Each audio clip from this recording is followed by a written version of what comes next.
भगवान विनायक का जन्म हुआ, गणपति नाम रखा गया उनका, है ना। गणपति नाम वैसे तब रखा गया जब एक बार सभी जितने देवता थे, देवताओं में एक बार होड़ हो गई कि भाई जब पंचदेव पूजन होता है तो सबसे पहले नाम किसका लिया जाए, है।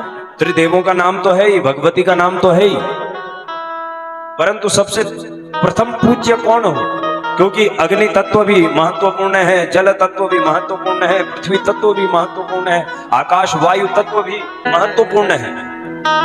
और सब में, इंद्रादि सब देवताओं में जब होड़ मच गई कि भैया प्रथम पूज्य कौन, प्रथम पूज्य कौन, तो ब्रह्मा जी के पास गए, ब्रह्मा जी ने विष्णु भगवान के पास भेजा, विष्णु भगवान ने भगवान शिव के पास भेज दिया, और शिव के पास भेजने के बाद भगवान शिव ने सभी देवताओं को आदेश दिया कि भैया ठीक है, तुम्हें अपनी शक्ति पे बहुत ज्यादा अभिमान है, तो ऐसा करिए कि सबसे पहले आप इस धराधाम का जो सबसे पहले परिक्रमा करके आएगा, परिक्रमा करके जो आ जाएगा सबसे पहले हमारे गौरी शंकर के सम्मुख, उसको हम प्रथम पूज्य मानेंगे, उसकी शक्ति को हम अधिक मानेंगे, क्योंकि शक्ति का ही परीक्षण तो कर रहे हैं। सारे के सारे देवता महाराज इंद्र ऐरावत पर निकल गए स्पीड में उड़ते हुए, कार्तिकेय महाराज मोर पे उड़ते हुए निकल गए, अन्य अन्य वाहन जिन जिन के थे देवों के वो उन वाहनों पे निकल गए परिक्रमा करने।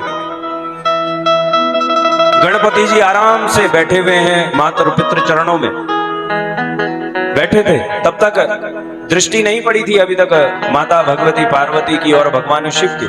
दृष्टि पड़ते ही कहा, अरे पुत्र तुम नहीं गए? गणपति जी हंसने लगे, हंसते हंसते कहा, मैया आपको लगता है कि मैं परिक्रमा कर पाऊंगा? अरे आपको लगता है, मेरा शरीर देखो जरा, खला पिला के रोज लड्डू लड्डू मोदकम प्रियम बोलती हो और लड्डू खला खला के मेरे को लड्डू बना दिया है, मैं परिक्रमा कर पाऊंगा? है? सब आपकी गलती है। बड़े भैया कार्तिकेय तो फिट हो रहे हैं बिल्कुल, वो तो अभी गए और अभी आ जाएंगे, और मुझे खला पिला के आप ऐसा गोल मटोल बना दिया, मैं कैसे जाऊंगा? भगवती ने कहा, कोई और मार्ग तो होगा, तुम तो बड़े मस्तक वाले हो, दिमाग बड़ा है ना तुम्हारा, कुछ बुद्धि लड़ाओ। संकेत कर दिया भगवती ने। देखो, जो लाडला पुत्र, छोटा पुत्र अगर कम लगता है माता पिता को तो वो साथ देते हैं। तो भगवती पार्वती ने इशारा किया और गणपति जी खड़े हुए और ओम नमः शिवाय, ओम नमः शिवाय, मातृ पितृ चरण कमलेभ्यो नमः, मातृ पितृ चरण कमलेभ्यो नमः बोल के महाराज 7 परिक्रमाएं अपने माता पिता के जिस आसन पर, जिस टीले पर भगवान शिव भगवती पार्वती बैठी थी, उस टीले की बढ़िया सुंदर 7 परिक्रमा करी, और चरणों में जैसे ही बैठने ही वाले थे तब तक कार्तिकेय जी पहुंच गए परिक्रमा करके। कार्तिकेय जी के पीछे पीछे बाकी अन्य देव भी सब पहुंच गए, और पहुंचते ही जो गणपति हैं, गणपति को आशीर्वाद स्वरूप में तब तक ब्रह्मा जी भी प्रकट हो गए, विष्णु जी भी प्रकट हो गए, और जो भगवान शिव हैं, भगवान शिव ने कहा, भाई ये क्या किया तुमने? अर्थात तुम केवल परिक्रमा करके आए हो, कहा था कि पूरे जगत का, सृष्टि का चक्कर लगा के जो प्रथम आएगा। गणपति जी ने अपनी बुद्धि कौशल का परिचय दिया, और जिनको समझ में नहीं आ रहा था कि इन्होंने क्या किया है, ये तो कहीं गए नहीं, फिर भी इन्हें आशीर्वाद मिल रहा है, तो गणपति ने बड़ी सुंदर व्याख्या करी कि भैया, मैंने जब से मेरी माँ ने मुझे प्रकट किया है तब से मैं केवल और केवल अपने माता पिता के अधीन हूँ, मैं किसी और जगत को नहीं जानता हूँ, मेरा जगत यही है, इन्हीं के शरीर से मैं बना हूँ, इसलिए मेरे लिए तो मेरे माता पिता ही संपूर्ण जगत हैं। और आपने तो एक परिक्रमा कही थी, मैंने 7 परिक्रमा कर दी है अपनी सृष्टि की, अपने जगत की, अपने जगत की। मैंने जगतः पितरो वंदे पार्वती परमेश्वर, जगत को बनाने वाले जो भगवान है, मैंने तो साक्षात उनकी परिक्रमा कर दी। तुम तो, आप तो जगत के लिए कह रहे, तो जगत, अच्छा मालिक बड़ा हुआ या उसका धन बड़ा हुआ? कौन बड़ा होता है भाई? कोई सेठ बड़ा होता है या उसका जो धन होता है वो बड़ा होता है? सम्मान किसका होता है, पैसे का या सेठ का? सेठ का होता है ना, क्योंकि सेठ का पैसा है, अर्थात पैसे का सेठ नहीं है, सेठ का पैसा है, अर्थात सेठ बड़ा है। ऐसी जो जगत को बनाने वाले हैं, माता पिता हैं, जगतः पितरौ वंदे पार्वती परमेश्वरौ, भगवान शाम्ब सदाशिव और भगवती जगदम्बा, भगवान नारायण और भगवती लक्ष्मी, ये जगत के माता पिता हैं प्यारे। और इन माता पिता के से बड़ा जगत है या ये है, क्योंकि जगत नहीं रहता तब भी ये रहते हैं, पुनः ये नए जगत को प्रकट करने में समर्थवान है। तो मैंने तो भैया ये अपने माता पिता के ही 7 परिक्रमा, इस संपूर्ण जगत के ही 7 परिक्रमा कर दी इतनी देर में, तुरंत आशीर्वाद दे दिया जो भगवान विष्णु हैं, भगवान शिव हैं, उन्होंने कि जाओ पुत्र तुम सर्वप्रथम पूज्य हो जाओ। और गणेश जी को ऐसी केवल परिक्रमा करने मार्ग मात्र से नहीं किया कि परिक्रमा कर दी और उन्होंने थोड़ा सा बुद्धि कौशल अपना दिखा के बातों को हेर फेर करके, क्योंकि शर्त तो जगत की ही लगी थी प्यारे, है ना।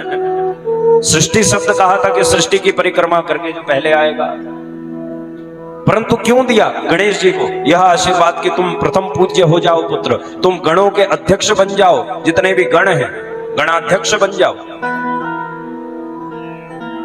क्योंकि जो गणपति हैं वो त्याग का स्वरूप है। त्याग के साथ साथ देखो उनके कान कैसे हैं, बड़े कान हैं। बड़े कान का अर्थ यह है कि जो सबकी सुने, जो सबकी सुनता है वो गणपति है। सबकी सुनने का अर्थ यह है कि किसी पूर्वाग्रह से ग्रसित ना रहे पहले ही कि नहीं जी मैं तो यही करूंगा, मैं तो यही करूंगा। अरे भैया सबकी सुनो पहले, गणेश जी से सीखो। गणेश जी प्रथम पूज्य क्यों बने हैं आज? क्योंकि उन्होंने सबकी सुनी है, सबकी मानी है, उसके बाद किसी निष्कर्ष पे पहुंचे हैं, जो सबसे उत्तम उपाय होगा उस पे पहुंचे हैं।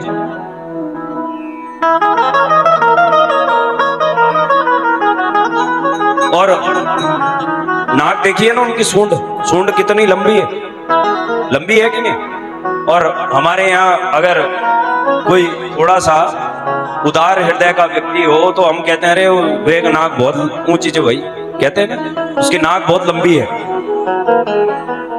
दार्शनिक रूप में कहा जाता है उसकी नाक बहुत लंबी है, क्योंकि उसका सम्मान बहुत बड़ा है ना। हालांकि हम लोग तो घमंड के उसमें कहते हैं कि भाई उसकी नाक बहुत ऊंची है, जबकि वो अपने स्वाभिमान में अडिग है। अपने अभिमान नहीं होना चाहिए, परंतु स्वाभिमान होना चाहिए प्यारे। स्वाभिमान करो अपने धर्म के प्रति, अपनी संपत्ति के प्रति, अपनी मेहनत के प्रति, परंतु अभिमान मत करो।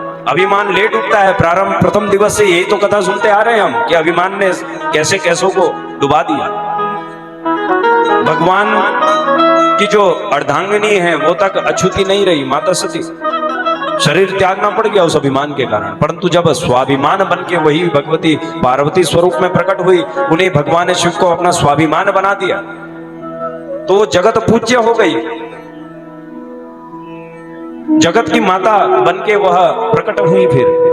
और उसके बाद भगवान ने कभी उन्हें त्यागा नहीं, क्योंकि अब मैं हट गया है ना, अभिमान में मैं ही तो आ जाता है। और प्रेम गली अति साकरी इसमें दो न समाए। मयान होती है ना, मयान तलवार रखने वाली देखी है, उसमें 2 तलवार एक साथ नहीं घुस सकती है। ज्यादा जबरदस्ती करोगे तो फट ही जाएगा उसका जो मयान होती है रखने का, जो आसन होता है तलवार का। अर्थात एक बार में एक ही रह सकता है इस हृदय के अंदर, या तो भगवान ही रह सकते हैं या मैं ही रह सकता है, अभिमान ही रह सकता है। जब मैं था तब हरि नहीं, अब हरि है मैं नाही। प्रेम गली अति सांकरी इनमें दो न समाए। गणपति उस स्वाभिमान का स्वरूप है, अर्थात उनका जो सम्मान है उन्होंने कमाया है प्यारे त्याग से। देखो बचपन में ही गर्दन कट गई, मस्तक गवा दिया, परंतु भगवान शिव पे क्रोधित नहीं हुए। फिर भी जब दोबारा वो हाथी का सिर लगा दिया, अब सोचो शरीर तो हो बालक का, हाथी का सिर ऊपर से चिपका दिया जाए किसी पे, उसका पूरा चेहरा ही चेंज कर दिया जाए, कैसा लगेगा उसे? अरे साधारण अगर कोई नाई के पास जाता है और उसने थोड़ा हमारे अनुसार, या फिर आप लोग सजने संवरने विवाह के समय पे जहां स्त्रियों के सजने का स्थान होता है ब्यूटी पार्लर, उसने आपके मन अनुरूप नहीं सजाया तो आप लोग चिढ़ जाते हो थोड़े से उसमें। होता है ना, अरे मैंने ये वाला डिजाइन कहा था, तुमने क्या बना दिया, ये तो मुझे अच्छा ही नहीं लग रहा है, दोबारा बांध मेरा जूड़ा। फिर वो आधे घंटे लगी रहेगी। थोड़ा सा स्वरूप अपना जो दोबारा वैसे ही हो जाना है, वो परिवर्तित होने के बाद हम एकदम भड़क उठते हैं। और वहां तो गणपति का पूरा चेहरा ही चेंज हो गया, और इंसान की शकल भी नहीं, हाथी की शकल, उसका भी एक दांत टूटा हुआ महाराज है। एक दंतम वक्रतुंडम, उसमें भी एक दांत है केवल। इसलिए करुणा बस, और सबका गंभीरता से सुनते हैं पहले गणपति सबकी, तब जाके कुछ करते हैं। सबके मांगलिक कार्यों में आगे बढ़कर कार्य लेने के कारण से उन्हें यह वरदान दे दिया भगवान नारायण ने, भगवान विष्णु ने, भगवती पार्वती ने कि पुत्र तुम प्रथम पूज्य हो जाओ, तुम्हारी सब जगत में सबसे पहले पूजा होगी।